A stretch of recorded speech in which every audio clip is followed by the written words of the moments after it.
जे ही लक्ष्मी स्वरूपा रुक्मिणी जी ने देखा झुकी, तो उनका स्वामिनी जी अंदर समझ, स्वामिनी जी पहली सीढ़ी पे जो विराजमान अंदर गई तो और अलवेली भांति दूसरी से, अब पक्का यही हूं नहीं। स्वामिनी जी 7 डेवड़ी में हर डेवड़ी की सखी को प्रणाम करती कि यही स्व, और जब अंदर गई तो वो 30।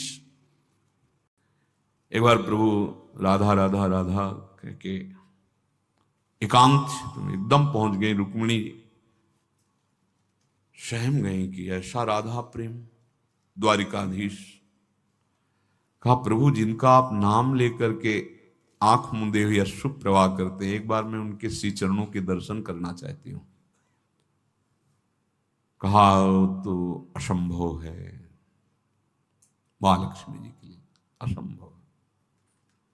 प्रभु कभी आपकी कृपा से जीवन भर आशा रखूंगी, एक बार राधा रूप का दर्शन कर लो। ठीक है, कभी ऐसा संकेत मिला किशोरी जी का तो जरूर आपको दर्शन कराएंगे। ब्रज लीला के अंतर्गत ऐसा आता है, निकुंज लीला में तो वृंदावनम परित्यज्य पादमेकम न गच्छति, तो नंद बाबा, वृषभानु बाबा और सब परिकर सूर्य ग्रहण पड़ा हुआ था, तो प्रभात क्षेत्र शायद वहां गए हुए थे। उधर से द्वारिका का परिकर आया हुआ था। प्रभु को तो सब पता ही था। जब सूचना मिली तो प्रभु किसी को साथ नहीं ले गए, पहले एकांत जाके दर्शन। फिर रुक्मिणी जी के पास आए, बोले तुमने कहा था कभी राधा रूप का दर्शन, तो आए हुई हैं ब्रजवासियों के संग, ब्रजमंडल परिकर पूरा हमारा, जाओ दर्शन करे। अकेले रुक्मिणी जी जे ही प्रधान द्वार पर गई तो छड़ी ले एक सखी खड़ी थी, फूल की छड़ी, स्वामिनी जी की। यहां वृषभानु महल में प्रकट हुई लाडली जी, नित्य विहारिणी।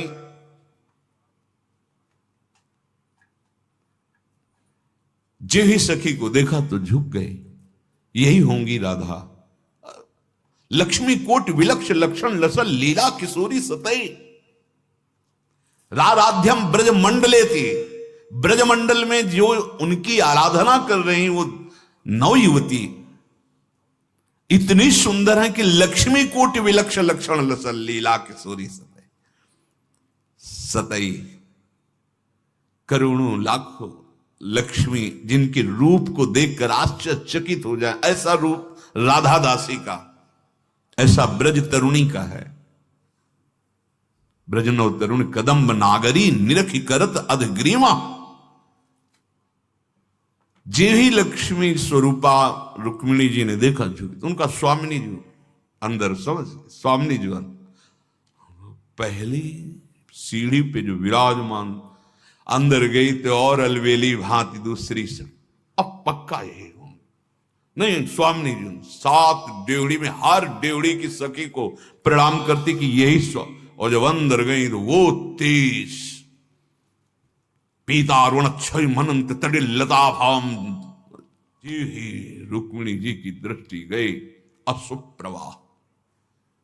कुछ देर मधुर मृदु वार्ता स्वामिनी जी ने, जब वापस गई तो कहा आप जीते कैसे हो इनके बिना, आप जीते कैसे हो। पहले तो मैं समझती थी क्या राधा का रूप है जो आप अश्रु प्रवाह करते रहते हैं, क्योंकि एक से एक महाशक्तियां अष्टपट रानियों के रूप में हैं, सब दैवी शक्तियां जो 16,100 के रूप में हैं, क्या इनमें से, पर आज मुझे लगा कि आप जीते कैसे हो। तो उनका मैं तो सदैव उनके समीप ही रहता हूं, ये तो बाह्य प्रगट लीला का स्वरूप